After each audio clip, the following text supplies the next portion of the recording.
यदि हम भगवत चिंतन करने लगें तो संसार की, देह की आवश्यकताओं की, नाना प्रकार के विषयों की चिंताएं अपने आप नष्ट हो जाएंगी। भगवान का चिंतन, हरि स्मृति सर्व विपद विमोक्षण, भगवान का स्मरण समस्त विपत्तियों का, समस्त चिंताओं का, समस्त शोकों का नाश कर देता है। इसलिए हमारी सबसे प्रार्थना है, चिंता, भय, शोक, विषाद, वासनाएं ये सबके हृदय में है, सबके हृदय में। जो जितना अध्यात्म से जुड़ेगा वो उतना ही बच पाएगा, नहीं तो चिंता, भय, शोक, विषाद और वासना, दुर्वासना ये सबके हृदय को खींचती रहती, जलाती रहती है। पर जीव किंचन मात्र जहां सुख नहीं है, ऐसे विषयों में भूला हुआ सुख का अनुभव करने के लिए और चिंता, शोक, भय को बढ़ाता चला जाता है। हम सोचते हैं कि धन से सुख शांति मिल जाएगी, नहीं हुई। भोगों से सुख शांति, आप सब है, आपके पास आवश्यकता के अनुसार भोग हैं, लेकिन क्या आप शांत हैं? क्या आप निश्चिंत हैं? क्या आप निर्भय हैं? क्या आप निशोक हैं? नहीं है। जब तक भगवान की शरण में नहीं जाओगे, भगवान का चिंतन नहीं करोगे, तब तक चिंताओं से मुक्त नहीं हो सकते।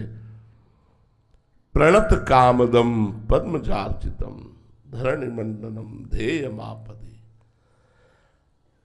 जो इनके चरणों की शरण में हो जाता है उसकी समस्त चिंताएं मिटा देते हैं। चिंतामणि है, चिंतामणि प्रणमताम ब्रज नागरीणाम चूड़ामणि कुलमणि वृषभानु।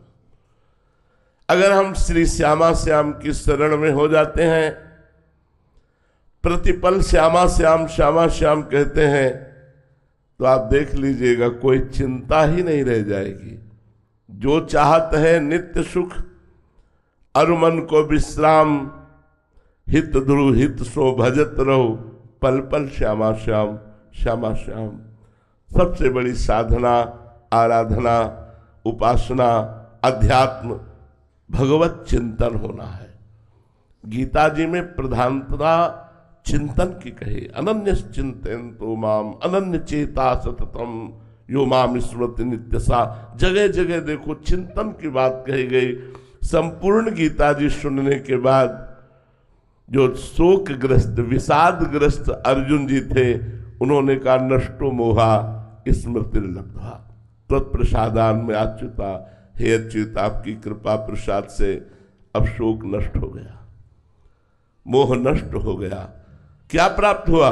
स्मृति लब्ध्वा, भगवत स्मृति जागृत हो गई।